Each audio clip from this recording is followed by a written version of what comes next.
सतगुरु भगवान की जय। तो ये सतगुरु भगवान पूर्ण ब्रह्म परमेश्वर कबीर साहब हैं। ये शब्द रूप में आज प्रकट हैं इस मृत मंडल में, अपनी उन आत्माओं के लिए जो असंख्य कल्प युगों के पहले सतलोक से यहाँ पर आ गए थे, काल के जाल में फंस के यहाँ आ गए थे।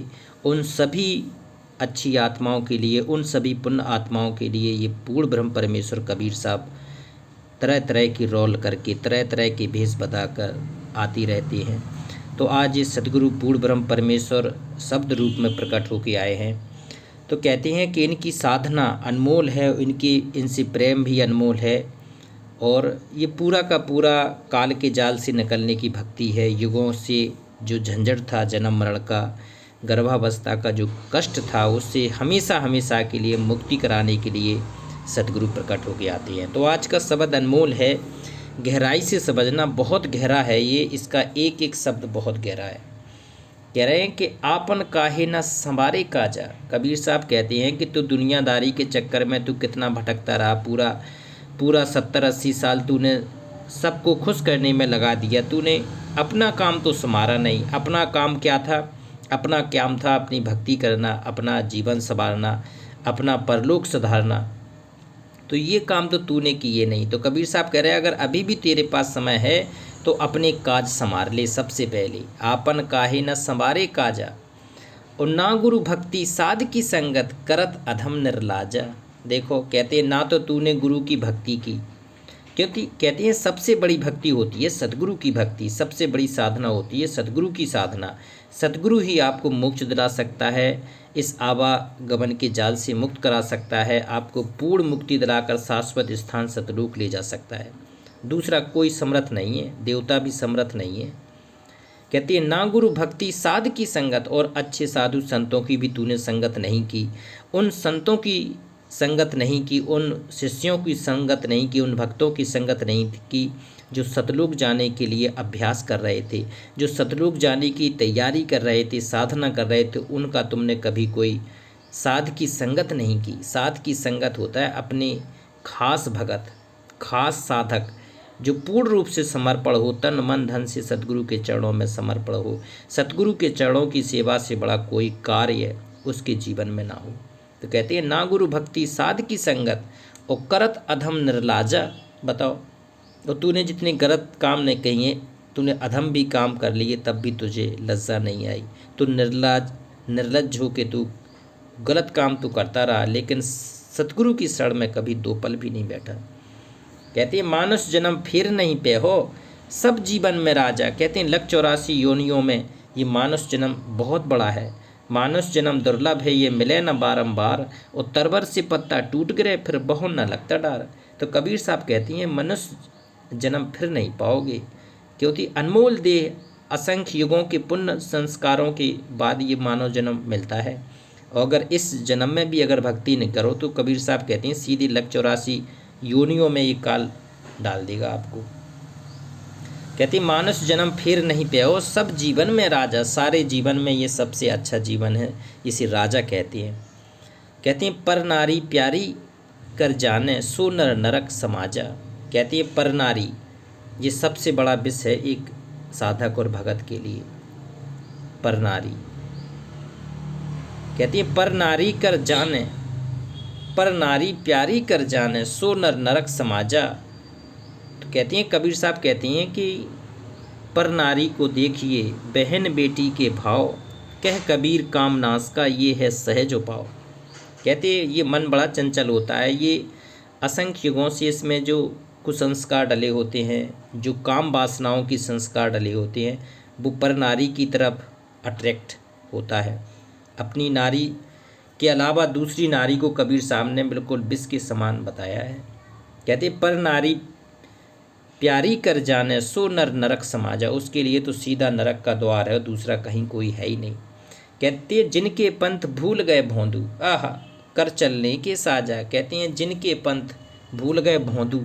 भोंदू कहा है भगवान ने कि जो तुझे काम करना था, जो पंथ पे, जो सत कबीर के पंथ पे चलना था, सच्चा सतगुरु को आपको ढूंढ के सच्ची साधना करना था, सतनाम का जाप करना था, सार शब्द हृदय में समाना था, सदगुरु को प्रकट करना था श्वासों में।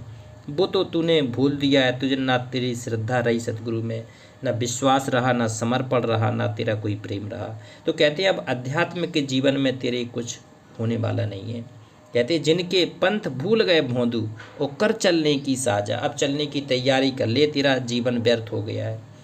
कबीर साहब कहते हैं यहाँ नहीं कोई मीत तुम्हारा, मात पिता सुध आजा। देखो यहाँ कोई मित्र नहीं है मृत मंडल में, सब अपने अपने कर्म संस्कार के आधार पे अपना अपना जीवन जी रहे हैं। आप किसी के लिए अगर कुछ कर रहे हैं तो एक संस्कार हैं। यहाँ कोई किसी के लिए कुछ नहीं दे सकता है। ये संस्कारों का ताना बाना इस मृत मंडल में जुड़ा है। किसी समय उन्होंने आपके लिए किया तो आप उनके लिए कर रहे हैं जी, आना जाना लगा रहा।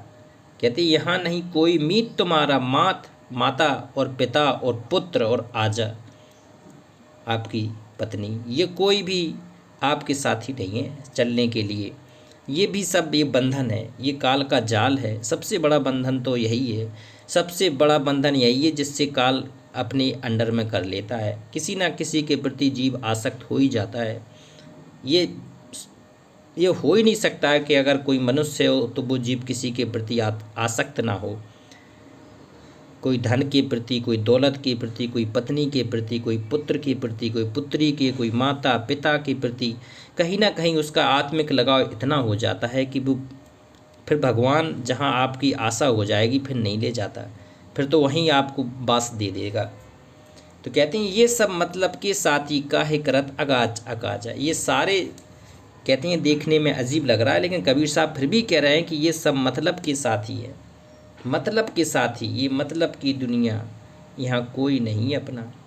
ये सब मतलब के साथी काहे करत अकाजा। अपना क्यों अकाज कर रहे हो, जो अपनी भक्ति पूंजी एकत्रित नहीं कर रहे हो, भगवान का सुमरन नहीं कर रहे हो, सतगुरु से भक्ति लेके मंत्र का जाप नहीं कर रहे हो, क्यों अपना अकाज कर रहे हो। क्या वृद्ध भय पर नाम भजत है, निकसत सुरत आवाजा। देखो वृद्ध भय पर नाम भजत है, निकसत सुरत आवाजा। अगर वृद्ध हो गए और नाम भजत हो तो निकसत सुरत, और सुरत निरत भगवान के चरणों में लगा रहे हो, तो तब आपका जीवन संभालेगा सतगुरु। अब देखो आगे की एक लाइन है जी, बहुत गहरी है, इसको समझना, क्योंकि ये कबीर साहब बार बार ये शब्द मिलता नहीं है।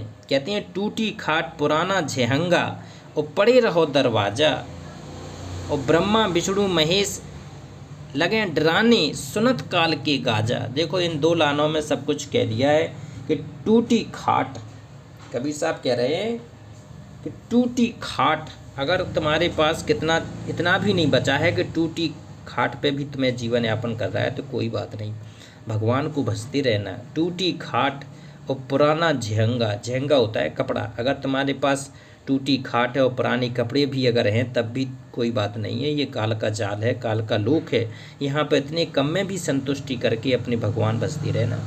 टूटी खाट पुराना झेहंगा, पड़े रहो दरवाजा। उस सतगुरु के कहते हैं दरबार में सतगुरु के चरणों में, सतगुरु के कहते हैं अधीन बन के, दास बन के आप भक्ति करते रहना। कहते हैं ब्रह्मा विष्णु महेश डराने लगे डराने। ये क्या है, ये काल के 3 पुत्र हैं, और जब कोई भक्ति करता है तो ये परीक्षा लेते हैं, उसकी डगमग कराते हैं ब्रह्मा विष्णु और महेश। तो ये कहते हैं आपको अगर डराने भी लगें, और सुनत काल के गाजा, ये काल भगवान के गाजा है, सहायक है, पुत्र है। और कहती हैं ये भगत का परीक्षा लेने के लिए उसको दृढ़ नहीं, सतगुरु की भक्ति में दृढ़ नहीं रहने देती है। जब ये पूर्ण ब्रह्म परमेश्वर की भक्ति करने लगता है, ये कबीर साहब की भक्ति करने लगते हैं, तो ये ऐसी परिस्थिति आ जाती है कि ब्रह्मा विष्णु महेश भी उसको डराने की कोशिश करते हैं। ब्रह्मा विष्णु महेश डराने, सुनत काल के गाजा। ये हम नहीं कह रहे, ये कबीर साहब का इसमें शब्द में लिखा है। और कहे कबीर सुनो भाई साधु, कबीर साहब कह रहे हैं कि मेरे साधु संतो, अगर तुझे इस काल की फर्द से निकलना है, काल के जाल से, कहाँ से आ गई, कहे कबीर सुनो भाई साधु, चढ़ ले नाम जहाजा। कबीर साहब कहते हैं कि सुनो भाई साधु, नाम के जहाज पे चढ़ के और पार हो जाओगे। तो ये नाम का जहाज है, सतनाम, सार नाम, सार शब्द। ये भगवान जब आते हैं तो ये नाम का जहाज पे बिठा के अपने लोक ले जाते हैं। तो कहे कबीर सुनो भाई साधु, चढ़ ले नाम जहाजा, नाम के जहाज में बैठ के पार हो जाएंगे। तो एक बार जयकारा लगाते हैं। पूर्ण ब्रह्म परमेश्वर सतगुरु कबीर साहेब की जय।